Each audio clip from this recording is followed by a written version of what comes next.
Meus amigos, meus irmãos, que a paz de Jesus permaneça em nossos corações. Que esse encontro nosso possa ser um encontro de corações, de entendimentos, de trocas, porque é isso que nos faz crescer. A doutrina espírita tem um grande objetivo, que é ajudar o mundo a passar para um tempo novo. Esse tempo novo, como nós colocamos ali, é exatamente aquele dos homens bons, os homens de bem. Não é uma coisa muito difícil, nem muito complicada, nem muito sofisticada, mas exige de nós uma renovação efetiva, uma transformação interior. Mas é para isso que veio a doutrina espírita. Nós costumamos dizer que o nosso Moisés nos colocou o Deus único. Jesus explicitou a questão do amor. Nem nós entendemos o Deus único, nem nós entendemos o amor. Pelo menos a história assim o demonstra. A doutrina espírita vem para mostrar qual é a nossa relação com esse Deus único e como é que definitivamente o amor se assenhoreia do nosso coração, da nossa maneira de ser. Essa é a proposta. Ela está colocada para nós. E temos que colocar muito cuidado no nosso trabalho, a fim de que não seja necessário uma nova revelação. Porque vai levar tempo, vai dar muita angústia, muito sofrimento. E nós que somos aprendizes da doutrina espírita, vamos ter que registrar o porquê. Por que nós não cooperamos de maneira efetiva para que esse tempo novo, afinal, possa seguir. Então é isso, homens bons, homens de bem. Essa é a proposta do Espiritismo. Então vamos ver como é que a gente... É aqui que muda? É aqui, né?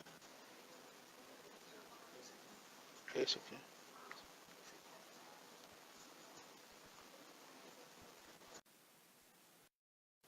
Fazer aquela arrumação mental. Ali mudou, mas tem que... Então, não, pode deixar, muda aqui mesmo. Tá bom. Tá bom. Não tem problema não. A gente vai mudando aqui, ó, a gente vai mudando aqui. Temos um papel, não é, nessa condição de espíritas, né? Essa chegada da regeneração, ela já está aí. Então agora nós temos que efetivá-la, né? Nós temos que dar continuidade ao trabalho.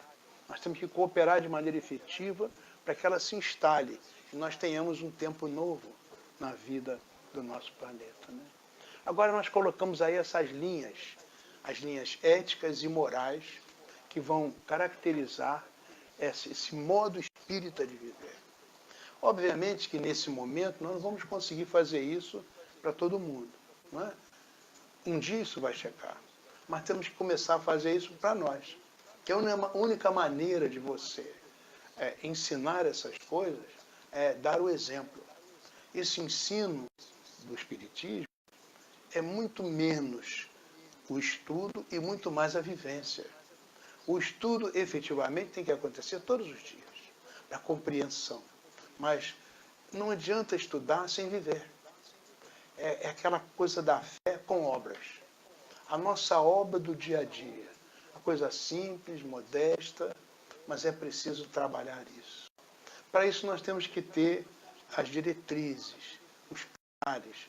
Aonde é que isso se assenta? Nós colocamos para os irmãos isso. A primeira é que Jesus é o nosso mestre.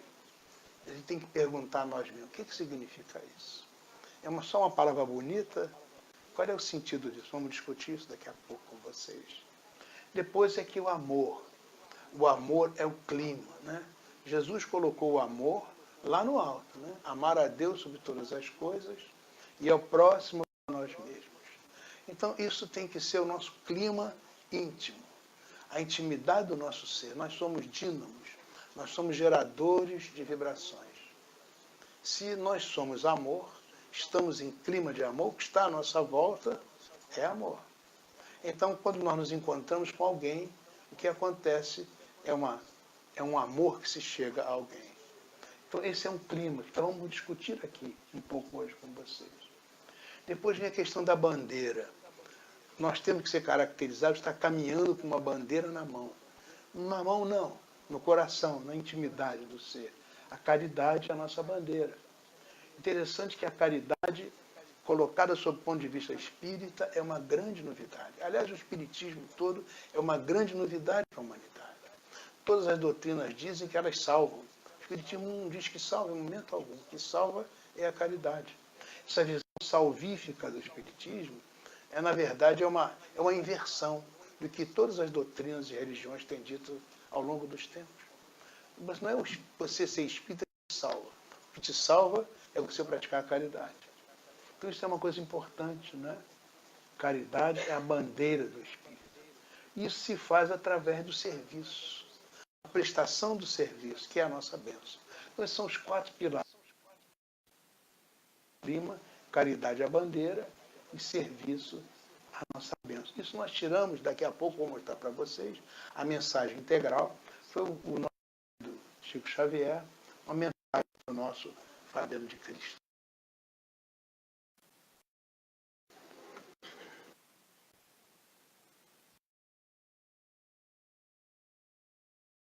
Então vamos falar desse Jesus, que é a primeira linha, né? Que é o nosso referencial. Esse Kardec, ele inicia essa exposição das leis morais no Livro dos Espíritos, que é realmente uma obra-prima, né? E ele pergunta à espiritualidade o tipo mais perfeito que Deus tem oferecido ao homem para lhe ser de guia e modelo. Todo mundo conhece, né? Essa questão 625. E ele diz, a sabedoria, essa pergunta, ela tem em si indispensável que a gente tenha um referencial, é o guia e modelo, é o referencial da gente, né? E depois ele solicita esse tipo que é o mais perfeito de todos. Então, se nós tivermos um guia e modelo que é acima de todos, isso sim é o nosso padrão, é o nosso parâmetro, é a nossa diretriz. É um ser que é inquestionável, né? E que apresenta todas as características de perfeição que são possíveis. Então, a resposta dos Espíritos é a mais sintética, né, de todo o livro dos Espíritos. É uma palavra só, é Jesus. Então, é guia e modelo, é o referencial. Então, nós que somos aprendizes do Espiritismo, em qualquer circunstância, nós temos que pensar assim: isso que eu estou fazendo, isso que eu estou dizendo, isso que eu estou sentindo, isso que eu estou falando, o que é isso em relação a Jesus? Está sintonizado com Jesus? Está na frequência de Jesus ou não? Porque se estiver na frequência, podemos seguir. Mas é o nosso referencial. A ideia de referencial é exatamente essa, né? Então, o que é Jesus para a gente? Modelo e guia. Vamos pensar um pouco mais nisso, né? Então vamos ver o que a gente pode entender por modelo. Repare que nós colocamos ali em amarelo algumas palavras que são chaves nessa reflexão. Modelo é uma forma típica que nós devemos reproduzir ou imitar. Para isso é um modelo, né? Modelo era usado pelos artistas, né? Copiando a figura, fazendo quanto mais parecida, melhor, né? Também no mundo da moda, né? Usa o modelo, né? Que deve ser usado pelas pessoas. É isso, né? Enfim, vamos ver.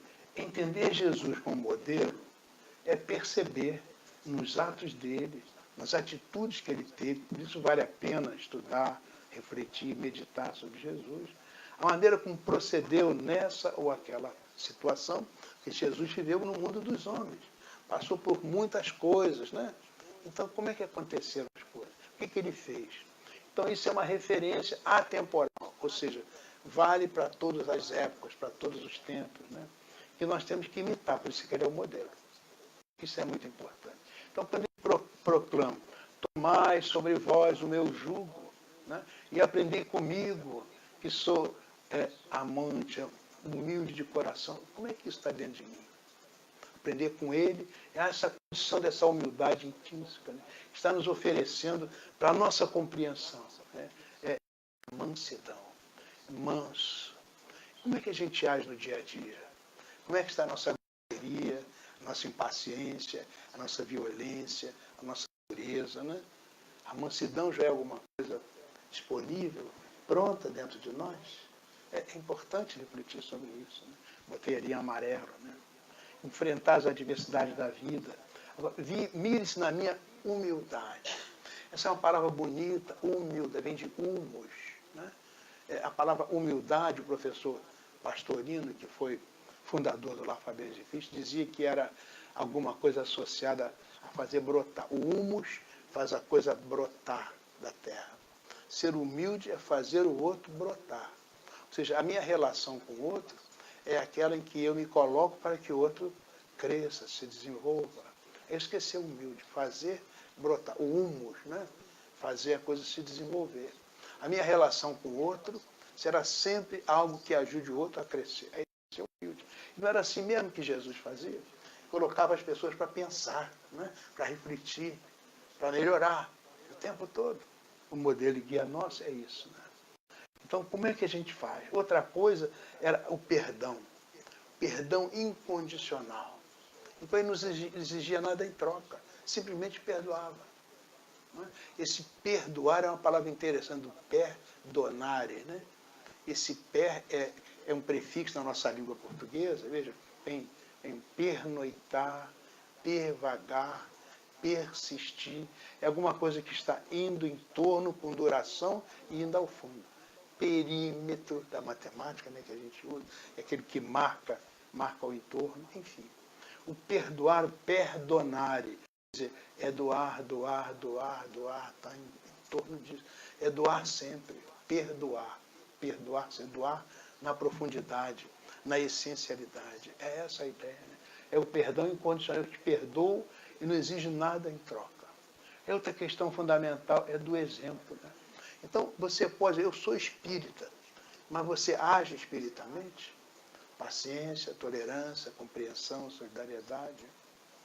Então, uma coisa é você ler, estudar, achar bonita a doutrina, e ela é maravilhosa.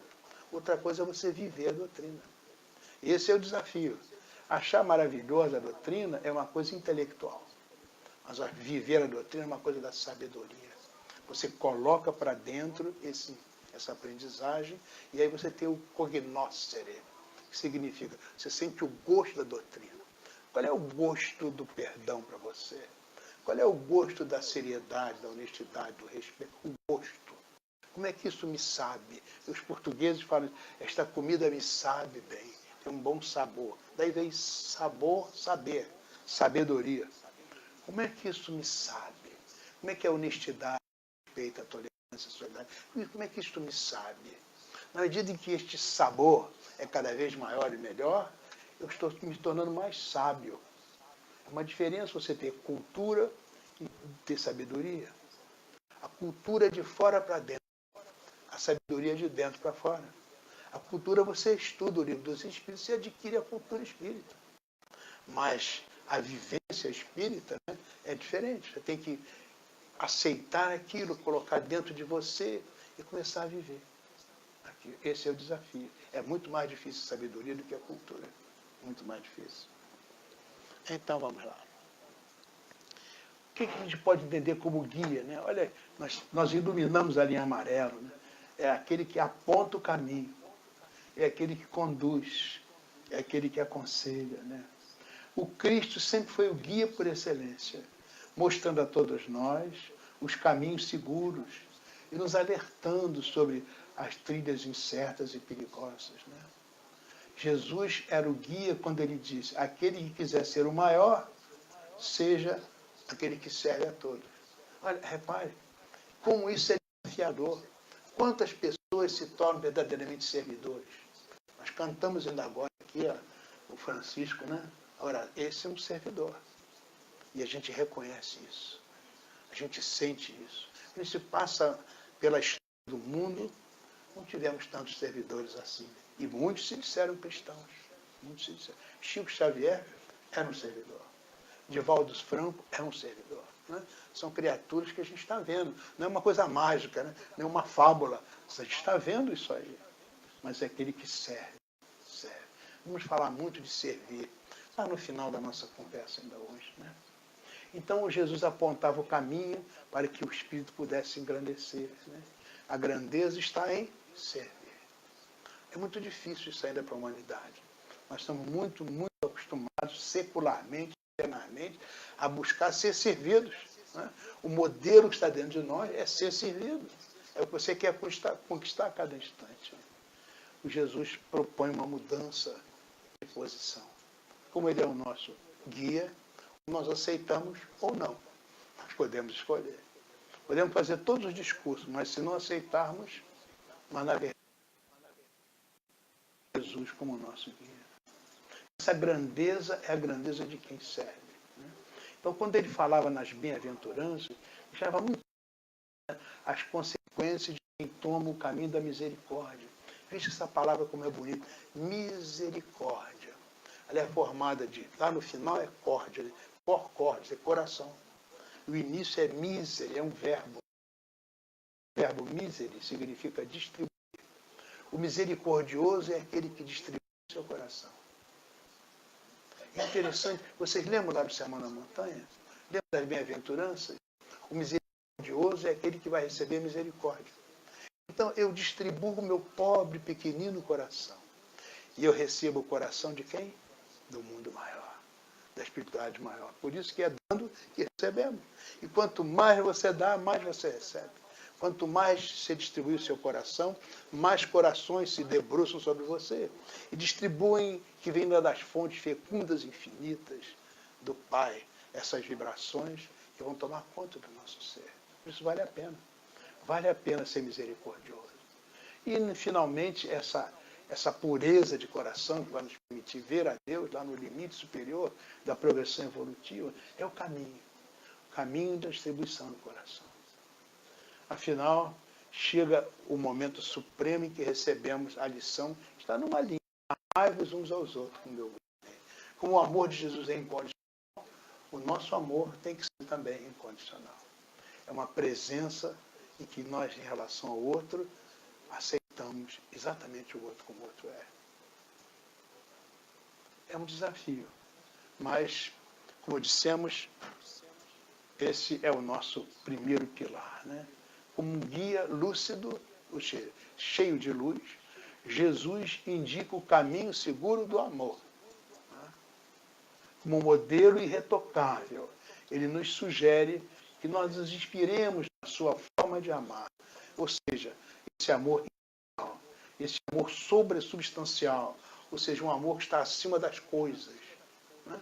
É um amor que vai à essência, na maneira sublime com que ele amou a humanidade toda.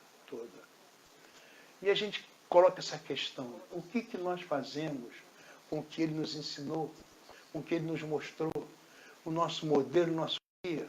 O que nós fazemos com o ensino de Jesus? Durante 2000 anos a humanidade falou das coisas do ensino de Jesus. Mas quantos descaminhos, né? Quantas guerras, quantos sofrimentos, quantas matanças. Será que os modelos que nós estabelecemos são dignos de entender que Jesus é o primeiro pilar? Essa é uma reflexão para cada um de nós. Em que medida Jesus é realmente esse pilar essencial da minha vida, do meu dia a dia? Então agora vem a segunda linha ética, que esse amor é o nosso clima. Né? Ou seja, é um clima íntimo, um clima mental, um clima espiritual. É a nossa estrutura vibratória. Os cientistas estão descobrindo isso. Né? O ser humano é um ser vibratório. Tudo em nós é vibração, tudo em nós. Desde as células que nos compõem, desde os átomos que compõem as nossas células, tudo é vibração.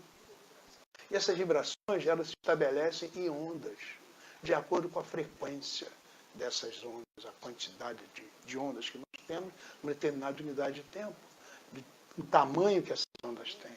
Hoje está claramente demonstrado que ondas de amor são ondas curtas, ondas de ódio são ondas longas. As ondas longas, quanto mais longas são, mais próximas ficam a nós. As nossas expressões de rancor, né, de não perdão, de tolerância, de violência, elas ficam aqui no nosso entorno. E elas prejudicam primeiro a nós mesmos. Enquanto que as ondas de amor são ondas curtas. Elas não ficam só aqui beneficiando a nós. Elas ficam à nossa volta e vão mais longe, Quanto melhor o nosso amor, mais longe vão as ondas. Nós somos capazes de ondas que varam o cosmos, ondas cósmicas. Os espíritos superiores vibram em ondas que nós nem podemos imaginar. Onde é que vão essas ondas? Dr. Bezerra de Menezes é um sol, vibrando. O Dr. Bezerra ele é capaz de atender a humanidade toda. Em qualquer lugar do mundo, nós temos viajado pelo mundo e sempre encontramos pessoas que se referem ao Dr. Bezerra. E ele atende as pessoas. Seja aqui na América, seja no Rio de Janeiro, seja na Índia, seja na China, em todo canto. O Dr. Bezerra é um sol. E é apenas um sol que nós estamos falando. Joana é um sol. E tantos espíritos maravilhosos. Mas é isso. A estrutura vibratória dessas criaturas, isso está durante todo o tempo. Elas são criaturas do reino dos céus.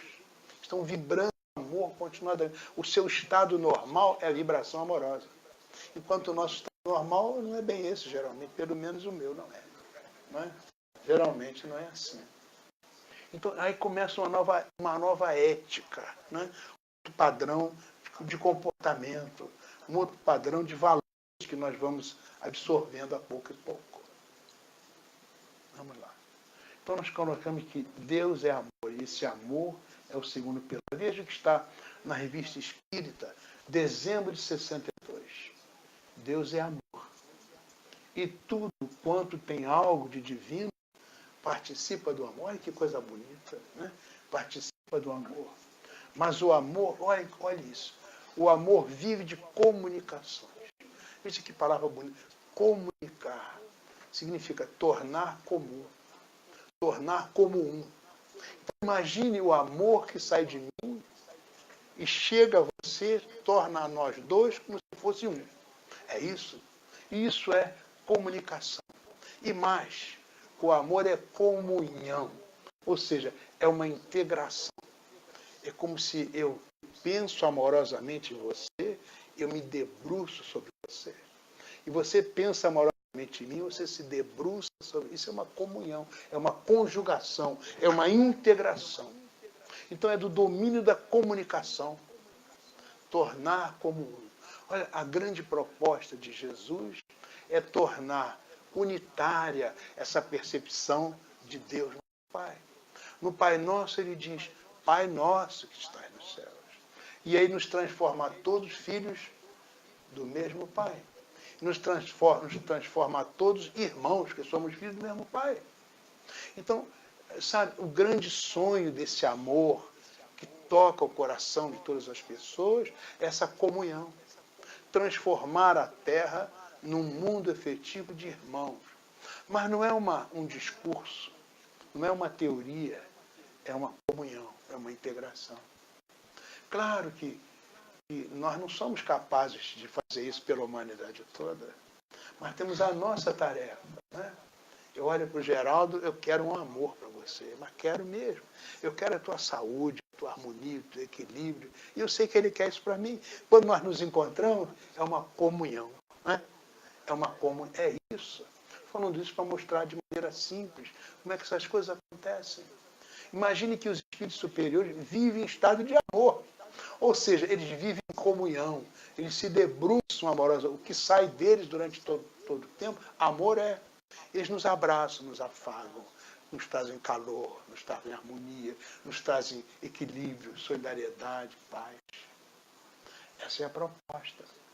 Por isso, essa visão do amor, que é tornar como um e integrar, é o segundo pilar. Não vai haver espiritismo na Terra sem um amor como pilar verdadeiro. Porque as religiões do passado, de certa maneira, fracassaram. Entraram pela linha mágica, mística, né? Externa. O espiritismo é uma religião da internalidade. Eu diria até a religião, essa palavra religião, ela tem duas acepções. Uma é do religar, que todos conhecem, né? Outra é do releger, é uma releitura. O espiritismo é uma releitura dessas questões fundamentais. Reler o amor, reler Jesus. E as outras questões que vamos colocar hoje aqui. O espiritismo é uma releitura dessa coisa extraordinária que é a criação. dessa coisa incrível que é a evolução, dessa coisa magnífica que é a releitura, dessa coisa fantástica que é a mediunidade. É uma releitura, no sentido da religião, da integração. É essa a proposta. Então, o amor, se estiver fora disso, não seremos capazes dessa releitura. Não seremos capazes. Podemos até fazer o discurso, mas entre fazer o discurso, que é fácil, e viver a mensagem, que é desafio, é difícil.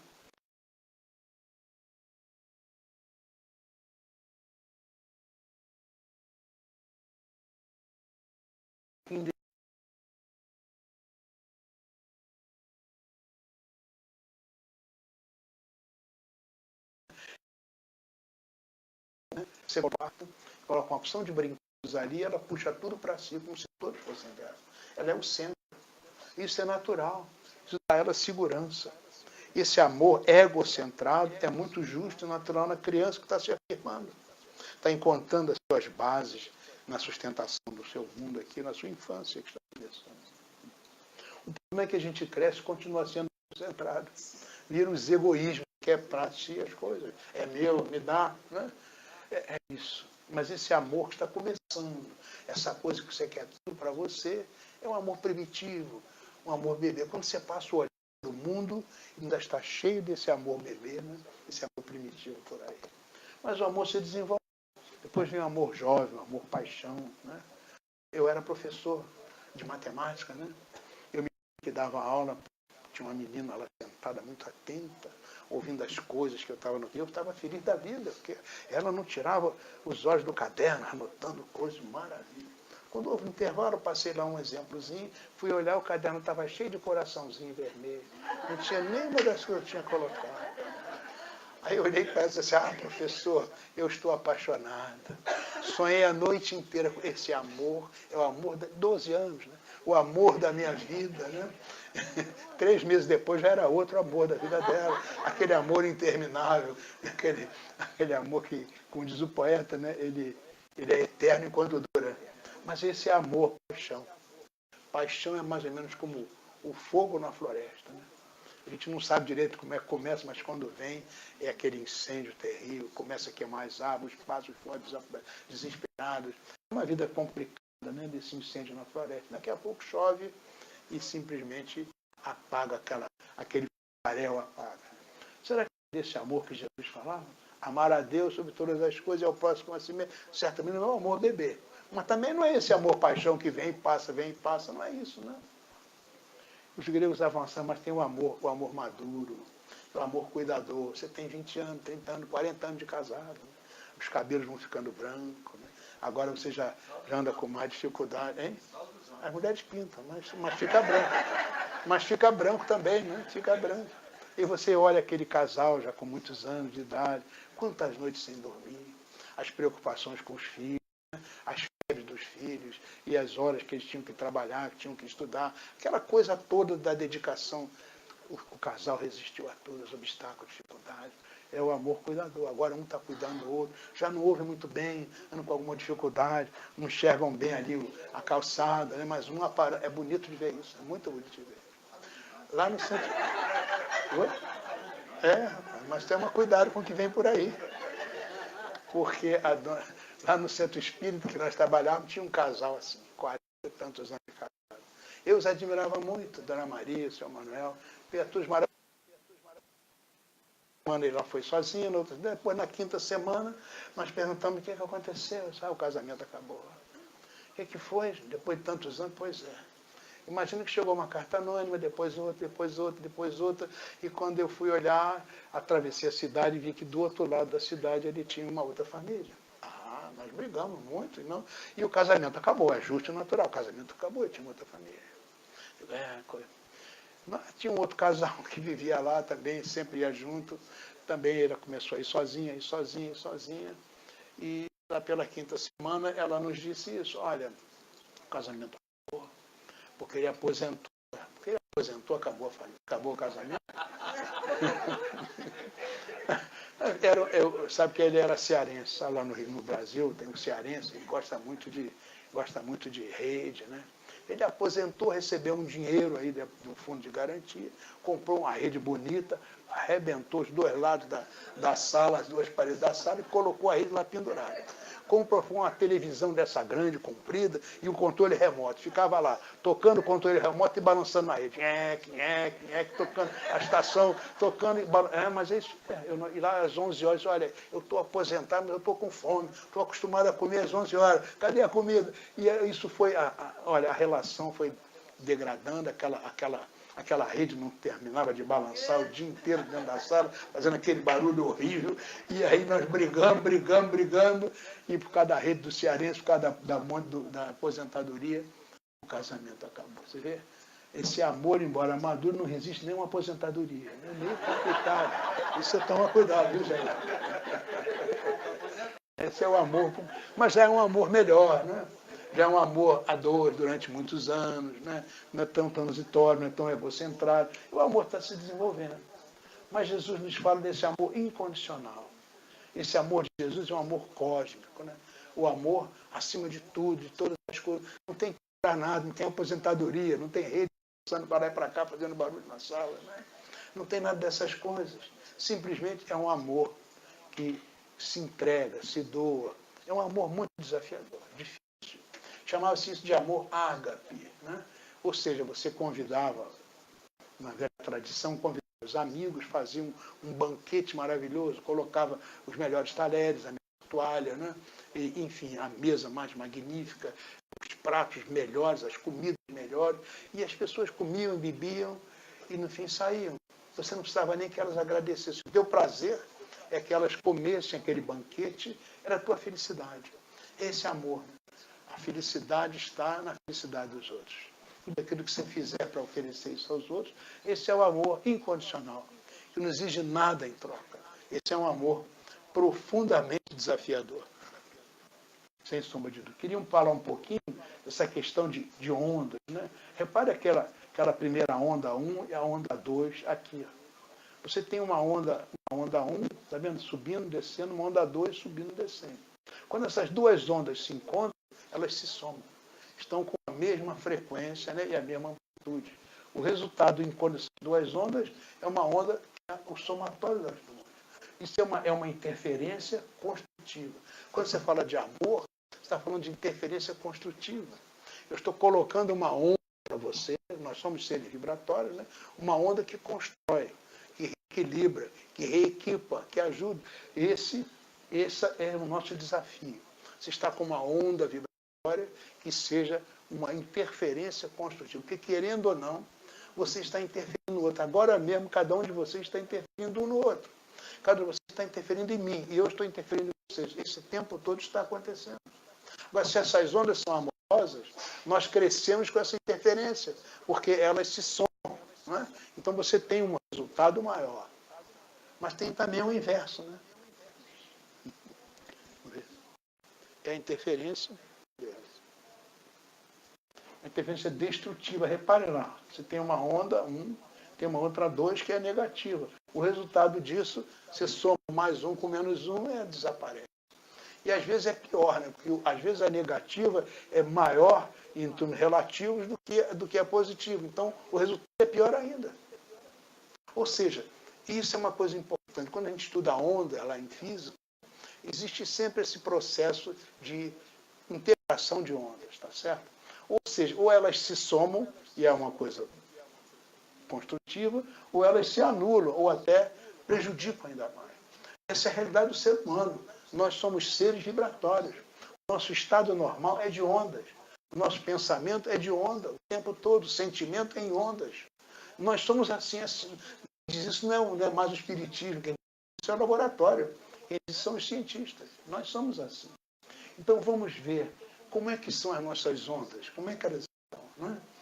É uma questão importante. Vou voltar aqui. Então, amor é interferência construtiva. O amor sempre é construtivo. O amor faz crescer. O amor amplia a energia. O amor gera boas vibrações. Então, desamor é interferência destrutiva, em todos os níveis. Né? diminui a energia, deprime. Isso é fácil de entender, né? Depois daquela figura que nós colocamos ali. As más vibrações. Há pessoas que nos dão energia. A gente sente isso facilmente, né? E há outras que nos deixam sem energias, exauridos, não é assim? Então, nós podemos criar boas ou más vibrações quando nós transformamos os sentimentos. Inevitavelmente, nós vamos criar boas ou más vibrações. Né? Então, cérebros reagem a campos de energias que podem influenciar o comportamento das células, alterar a percepção, o humor e o comportamento. Isso é coisa de médium, isso é coisa de laboratório. São laboratoristas que dizem isso. Os pesquisadores da física, da química e, sobretudo, da biologia. Cada vez mais eles percebem essas questões. Agora, a questão da prece, né? Diz os benfeitores, na prece nós buscamos interferência construtiva. Veja que diz meio. A oração nem sempre nos retira do sofrimento, mas ela sempre nos revela força para suportá-lo. Porque quando você faz oração, você vai buscar essa interferência construtiva. Você se renova, né? Você se dispõe a ficar mais firme, mais forte. Por isso vale a pena fazer a oração. Buscar a interferência construtiva. Orai e vigiai. Mas orar é bom, mas não é suficiente. É preciso vigiar sempre. Né? Agora vamos ver essa terceira linha ética, que é a caridade. Eu trouxe aí a mensagem toda do nosso Fabiano de Cristo, recebido pelo Chico Xavier. Está naquele livro, Caminho Espírita, né? Para quem quiser ver. Ele fala, meus filhos, Jesus é o nosso mestre. Né? Amor é o nosso clima. Caridade é a nossa bandeira. E serviço é a nossa bênção. Né? Então, isso é muito claro, é muito preciso, né? Todos nós. E é isso que vamos estudar nesse nosso encontro de hoje aqui. Então, essa mensagem é absolutamente positiva e define de maneira muito clara essa linha ética que é a caridade é a nossa bandeira. Nós falamos ainda há pouco numa parte da caridade. Vamos falar um pouco mais disso. Então, essa questão 886 do Livro dos Espíritos. A caridade, lembrar, veja, fora da caridade não há salvação.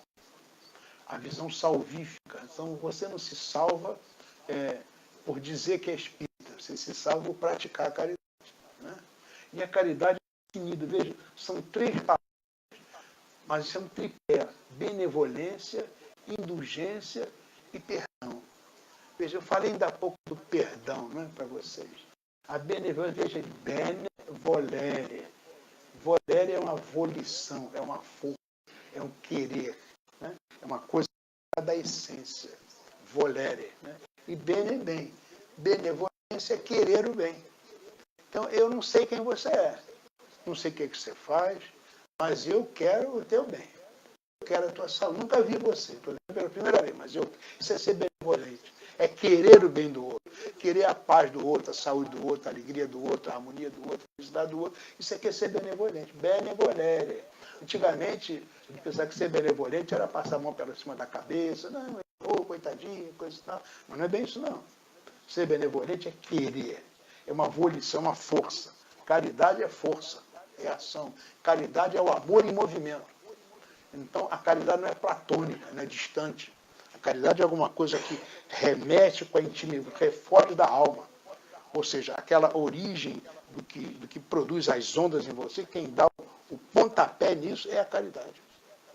Então, por isso é o amor em movimento. A primeira palavra para que haja caridade é esse querer bem. A outra é indulgência, outra palavra bonita, dentro, né? Dentro de. Indulgência do verbo passivo dulcere, que significa adoçar. Então, a pessoa indulgente é aquela que se adoça por dentro. E quando eu fico doce por dentro, que sai de mim, doçura é. Então, antigamente, eu dizia impropérios, falava grosseria, gritava, xingava, né, colocava os braços para agredir o outro. Isso não tem nada a ver com indulgência. A indulgência é aquela palavra doce, o olhar suave, né, o gesto amigo. Né? É isso, a pessoa é doce por dentro. Eu me lembro muito bem do Chico Xavier. Chico Xavier era uma indulgência viva. Eu tive o privilégio de estar com o Chico Xavier algumas vezes. Você sentia coisa. Uma vez eu disse assim para ele, era jovem, disse assim, Ô, Chico, está aqui, parece, estou sentindo um cheiro de pipoca doce. Aí ele virou e disse assim, ó, não é comigo não. Mas a presença de Sheila aqui é como se fosse assim uma indulgência plena e permanente. Pipoca doce. É isso, sabe? A pessoa indulgente, ela é doce, ela é meiga, ela é serena, né? Ela é gentil. Você se aproxima, você sente aquela coisa suave, né? Serena, gente, é a pessoa indulgente. Esse é ser indulgente. O perdão, já falei a vocês, esse perdonare, né? Essa coisa que perdura, né? E a doação. Perdoar é mais do que dar, é dar-se. É uma entrega.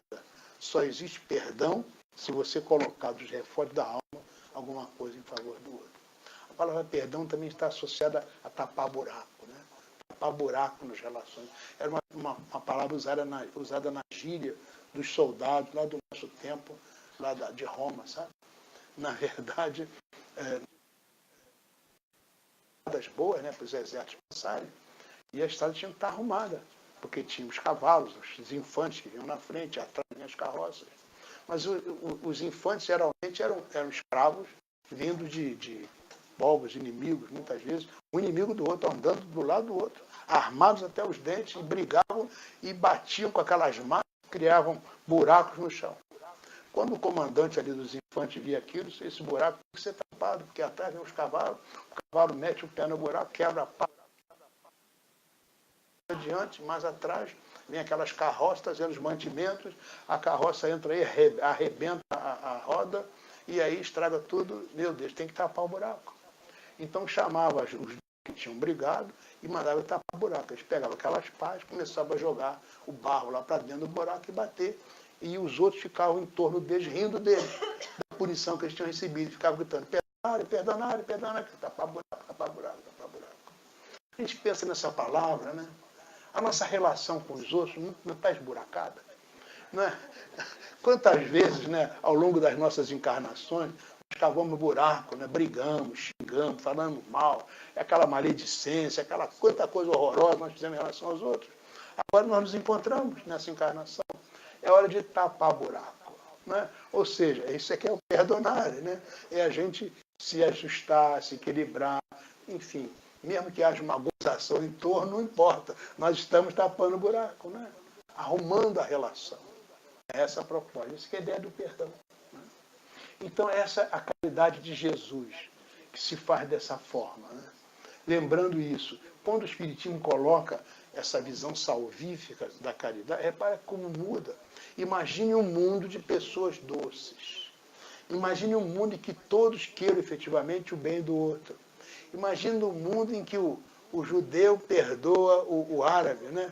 Perdoa incondicionalmente, né? Aquele que está prejudicando agora está sendo desculpado posteriormente. Né? Imagine um mundo assim. Isso muda as relações entre as pessoas, muda a relação entre as nações, muda as relações econômicas do mundo. Muda completamente, porque imagine a usurpação, a escravidão, ainda existe isso hoje no nosso mundo. É preciso perdão, é preciso tapar o buraco, rearrumar a nossa caridade. E é a caridade, com esse conceito que a coloca. Repare, isso é um conceito muito moral, né? Moral. Uma coisa é a caridade, de jeito. Outra coisa é aquela caridade material que vai sempre na direção da filantropia, que é muito útil e necessário. Filantropia, alguma coisa, é o amigo do homem. Ou seja, através dessa amizade ao homem, você vai transformar isso numa caridade moral, com a benevolência, a indulgência e o perdão, que é um desafio nosso de cada dia. Ou seja, colocamos aqui, o caridade é o próprio amor querendo nos falar de Deus.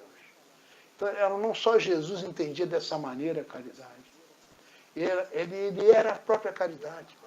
Ou seja, Jesus não falava da caridade, ele vivia a caridade. Né? Ou seja, era essa caridade a manifestação do Pai na terra, a presença dele. O homem que conhece a caridade, pratica a caridade, ele não se afasta de ninguém, por ser tal ou qual companheiro diferente em muitos aspectos. Né? Ele se aproxima de todos com a mesma gratidão pela vida, ao colocá-los junto a todos, compreendendo que todos são filhos do mesmo Deus. Caridade é justiça na mais alta vibração do amor. Repare, Colocamos lá, caridade é o próprio amor querendo nos falar de Deus. E terminamos ali. Caridade é justiça na mais alta vibração de amor. Esses conceitos são avançados. Ainda, de maneira geral, a humanidade não entende isso. Caridade como manifestação é o amor querendo falar, né? É Deus querendo falar por nós.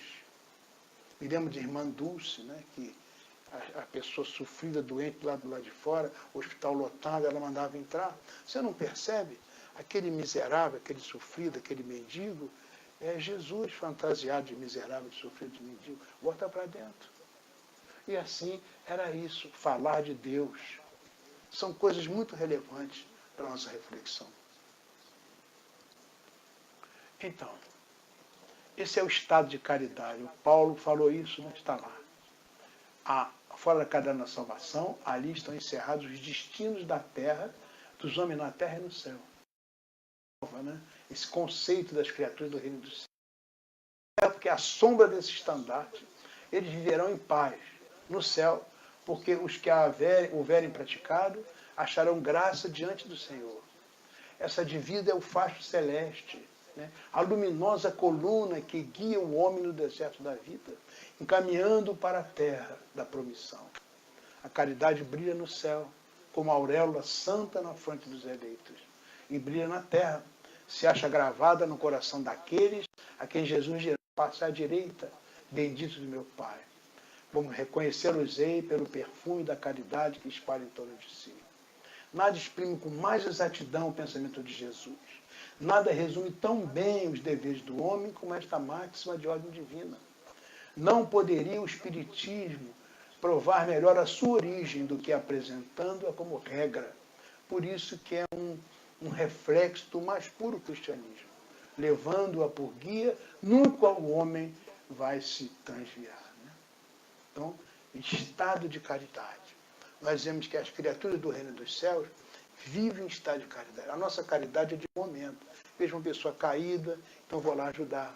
Vejo uma briga lá de uma família, aí vou lá ajudar, faço uma prece, uma oração. Mas daqui a pouco eu saí disso. Eu vou cuidar da minha vida, dos meus interesses, enfim. Naqueles momentos que eu vou cuidar do outro, eu estou num momento de caridade. As criaturas do reino do céu vivem em estado permanente de caridade. Eu falo, doutor Bezerra, não vai pensar que o doutor Bezerra está com dor de cabeça, está aborrecido, está de mau humor. Não tem nada, ele atende em todo o tempo. Ele vive num estado de caridade. Nós não. Essa é a diferença, né? Mas nós temos que caminhar. Porque essas coisas você só aprende fazendo. A caridade vai tomar conta de você pelos atos de caridade que você fizer. Se hoje faz pouquinhos e pequeninos, mas vai agregando a pouco e pouco, daqui a pouco está fazendo muitos e grandes. É isso. O processo de aprender. Então agora entramos na quarta linha ética e moral do modo de viver. É o serviço. Né? Então a gente lembra dos cuidados. Está lá no Evangelho segundo o Espiritismo. Os terapeutas, né? São aquelas criaturas que entenderam o cristianismo na sua essência lá nos primórdios, no primeiro século do cristianismo. Né? Então lembramos sempre do Filon, lá de Alexandria. Né? Diz assim, na verdade, a característica dessas criaturas eram os cuidadores, os servidores. Como é isso? Então você pode pegar um copo d'água, a pessoa pediu água, você pega a água e dá para a pessoa beber. É como se fosse um garçom. Mas nós sabemos que a água é um fluido altamente capaz de absorver vibrações positivas. Então, na hora que você está servindo a água, você faz um pedido ao Senhor, que está sempre a serviço do bem, né?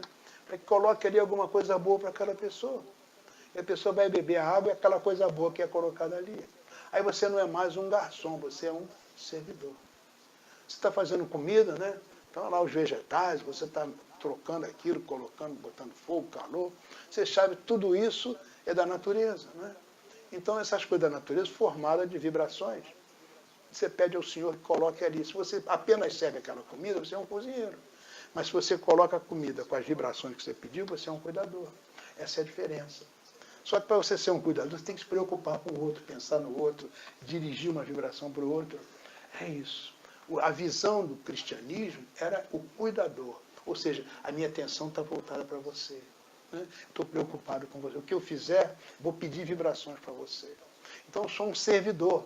E esse era o espírito do Cristo. Não importa a religião A, B, o seu rótulo. O que importa é a sua condição mental. Isso que é importante. Qualquer religião servia, desde que você colocasse o amor como substrato, como essência de tudo. Por isso as religiões não fizeram isso e fracassaram. A doutrina espírita não pode ser uma religião de fracasso. Então, coloque amor em tudo que você fizer. Seja um terapeuta, porque isso é o espírito. É isso que importa no espiritismo. Coloque amor em tudo que você fizer.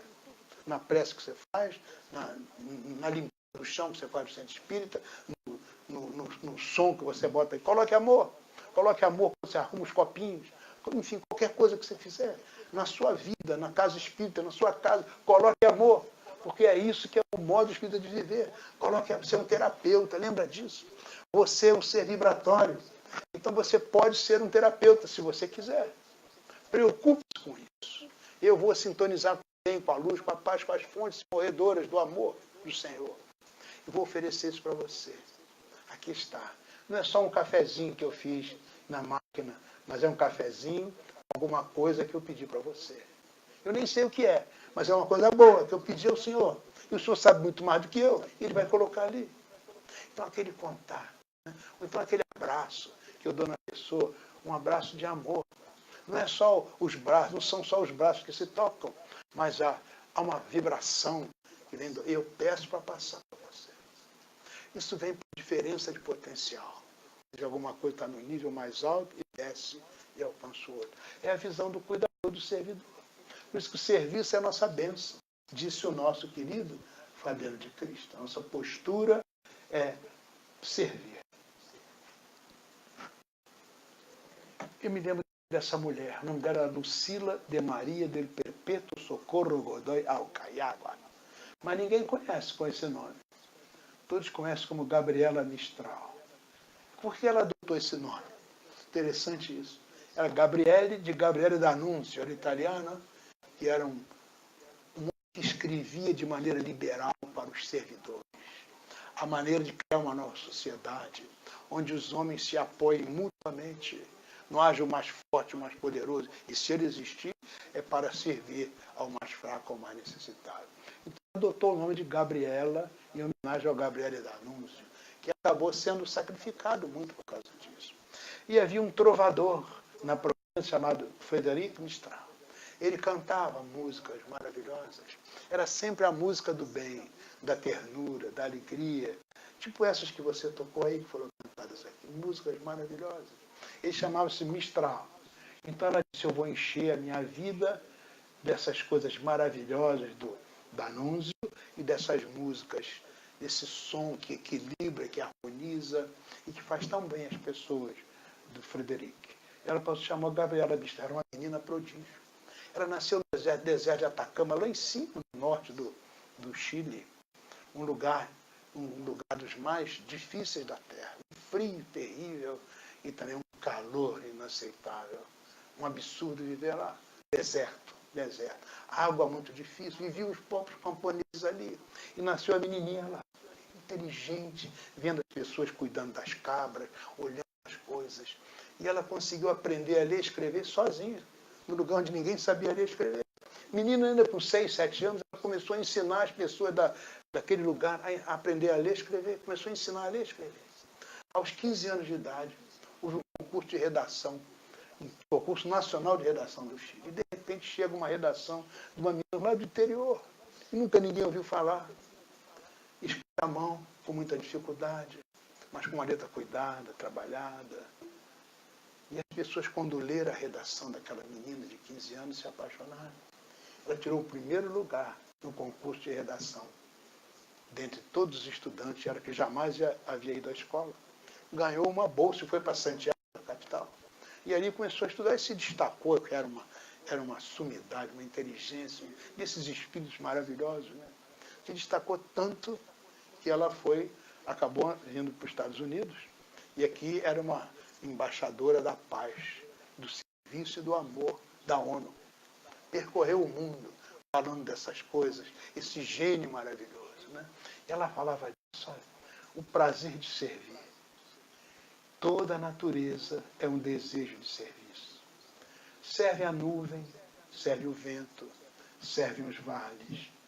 Onde haja uma árvore que plantar, planta tu. Onde haja um erro que emendar, emenda tu.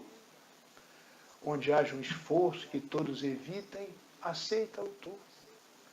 Sê aquele que afasta a pedra do caminho, o ódio dos corações e a dificuldade um problema. Porque existe a alegria de ser são e a alegria de ser justo. Mas existe, sobretudo, a formosa, a imensa alegria de servir.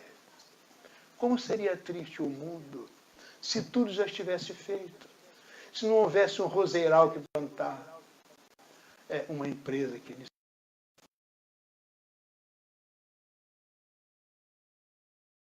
fáceis. E ela conclui. É tão belo fazer a tarefa a que os outros se esquivam.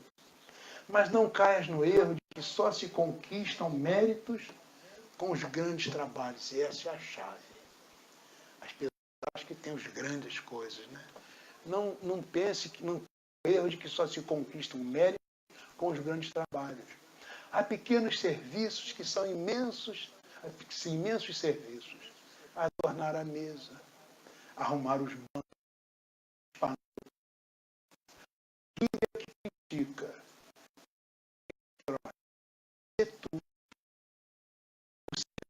tarefa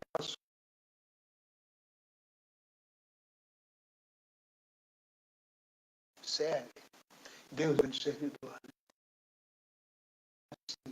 Deus tem os olhos em nossas mãos. Pergunta todo dia. Serviste hoje? A quem? A árvore? A teu amigo? A tua mãe? Gabriela Mistral. Então, meus amigos, são chegados os tempos, dizem-nos de todas as partes, marcados por Deus, em que grandes acontecimentos vão se dar para a regeneração da humanidade. Kardec colocou isso em A Gênese. Já passou um bocado de tempo. Né? Então, os tempos estão aí. Os tempos estão aí. Né? Então, nesses tempos, porém, não se trata de uma mudança parcial, de uma renovação limitada a certa região, com um determinado povo, com uma raça. Repare, trata-se de um movimento moral. Né? Também está lá na Gênesis.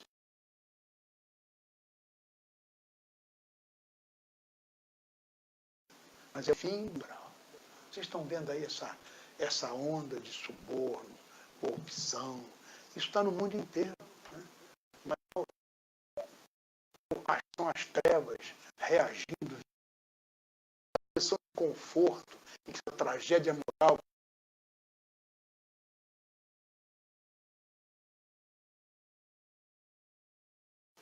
porque para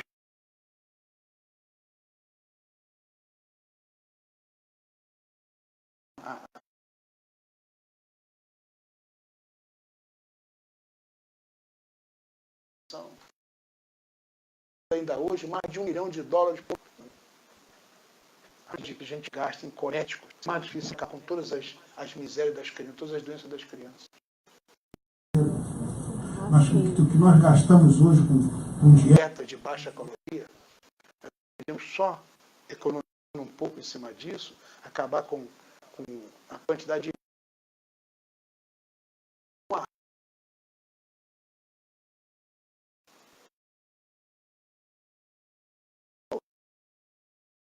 só virar com uma moral nova, o entendimento novo do significado da vida de cada um de nós, que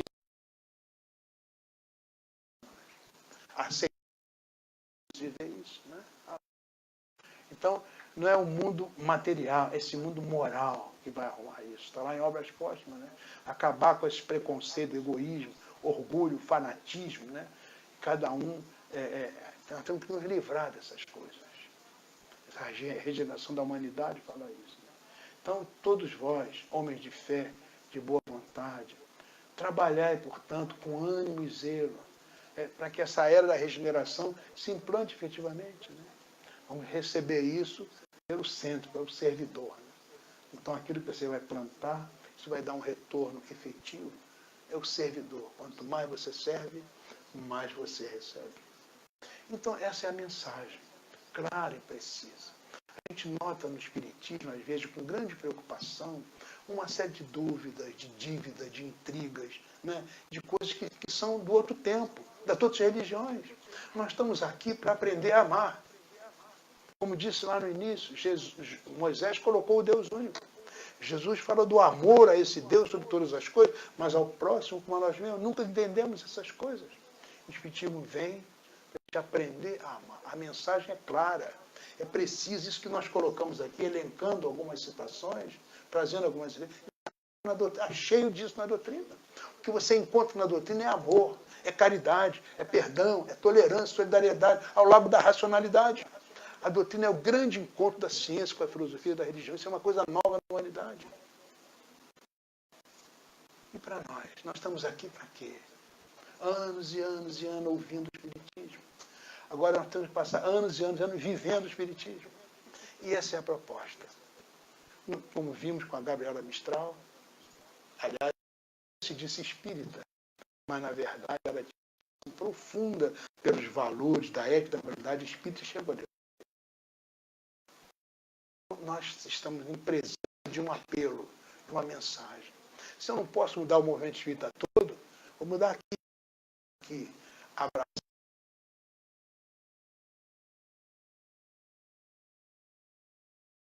Solidariedade, não tem posição do domínio, não tem.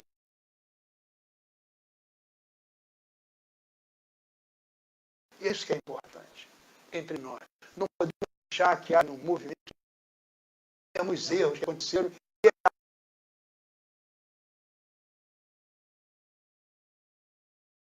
Nós estamos aqui para ser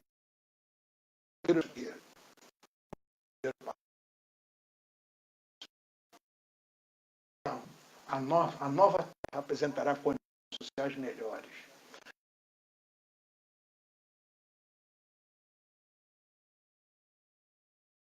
É socioeconômico para o país.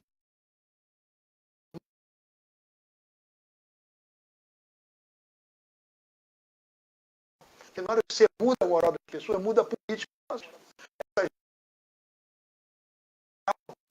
Cuidar dos outros. Se você não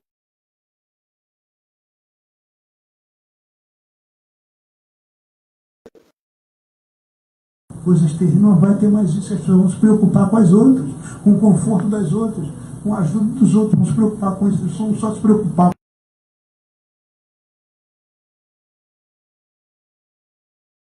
e farão.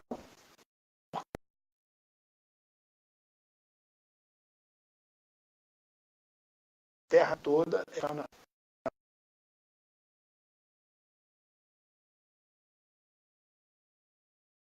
homens renovados no bem. Aí o Espírito veio.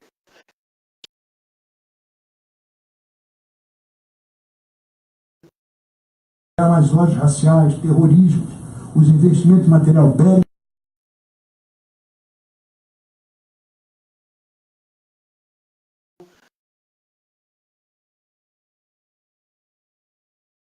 Conversa que nós tivemos.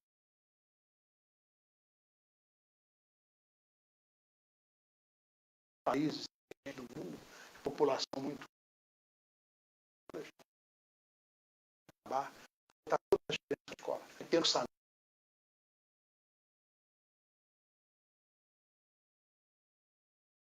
Encontro. A ministra então foi cobrada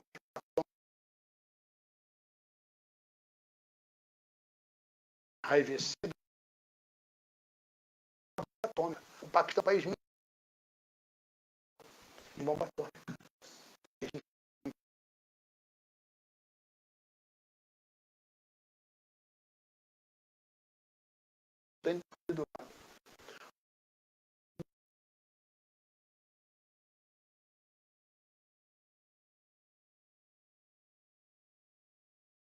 Quando você olha para ministro do Paquistão, para o ministro da Índia, eles são iguais, a mesma pele. Isso é um país só. É a questão. Criaram dois países da Índia do lado, mas etnicamente eles são a mesma gente, os mesmos genes, a mesma coisa. Mas estavam lá, um odiando o outro.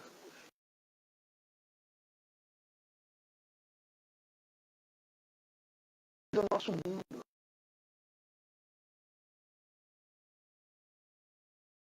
Não acaba na Constituição.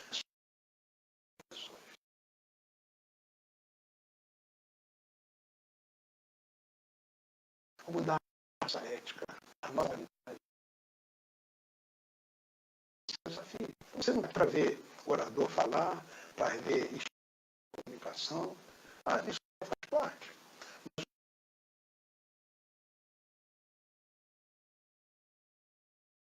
Você põe bem. Ou da justiça da verdade. Essa é a prova disso.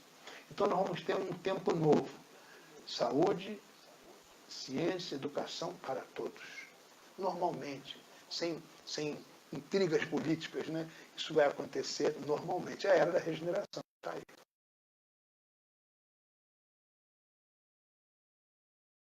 Os verbos dominantes. Então, sem Jesus, ou seja, sem amor, sem caridade e sem servir, né?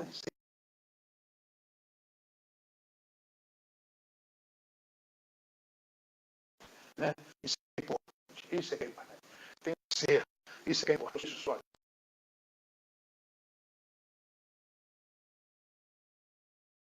A nossa nação.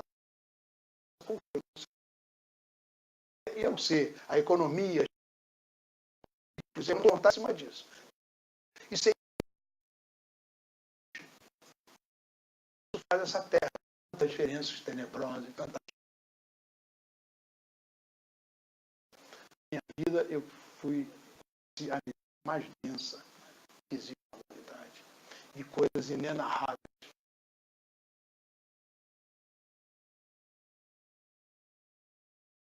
Iniquidade dessa injustiça.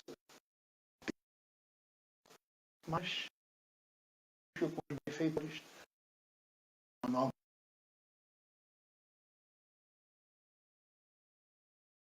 verbo. O que é meu, eu compartilho com os meus ganhos, a gente desenvolve, estamos unidos. Mas quem diz isso já não é mais a filosofia nem a religião. Quem diz isso é a ciência. Vocês sabem que nós temos bilhões de células. As células que conseguem permanecer conosco são aquelas que compartilham.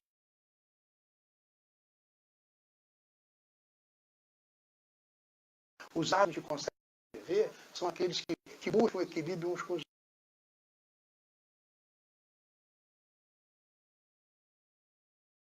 Isso está na matéria. O ar respira.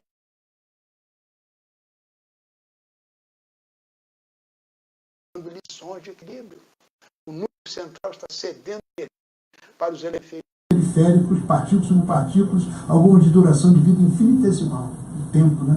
Estão cedendo energia.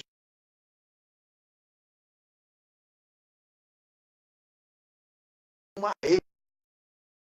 E é difícil, muito.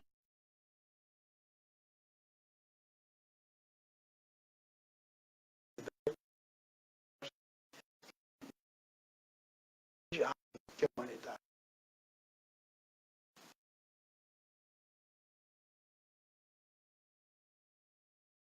Como nós temos emocional,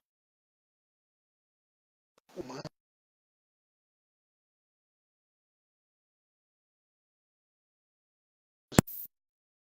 Melhor no futuro. É o tempo do verbo compartilhar, substituindo o ter e o ser, que dominam profundamente a humanidade. Finalmente, o verbo servir. Disse Mahatma Gandhi, que não vive para servir, não serve para viver. Mahatma Gandhi trabalhou naquela questão do Paquistão e da Índia, né? Arrumando as coisas, para que aquela questão política, aquela questão religiosa, fosse transformada, a fim de que dos dois lados os servidores pudessem prevalecer. E nós teríamos assim o tempo.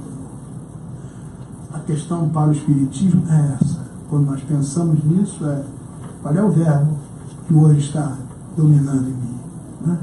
Ainda estou muito prisioneiro do ter, porque o ter ainda é necessário.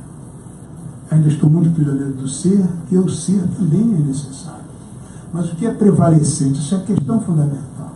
Eu só quero ter, eu só quero ser, Eu ainda estou no tempo do que amealhar um patrimônio material gigantesco, ou ser posição de domínio, de poder e de mando, ou já quero começar a dividir as coisas, já quero começar a pensar no outro, enfim, dividir com o outro alguma coisa, e sobretudo já quero me colocar como servidor do outro. Esse é o desafio nosso, a reflexão que o Espiritismo nos coloca. Então vamos fazer a nossa parte. E que venha o tempo novo, os pilares. Jesus, o nosso mestre. Amor, um clima nosso, né? Caridade é a nossa bandeira e serviço a nossa bênção. Nós podemos.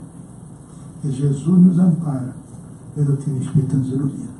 Meus amigos, meus irmãos, agradeço muito pela atenção, desejo muita paz a todos e que nós possamos, quem sabe, pegar esses pilares e colocarem como as diretrizes efetivas da nossa vida. Muito obrigado. Muita paz a todos vocês.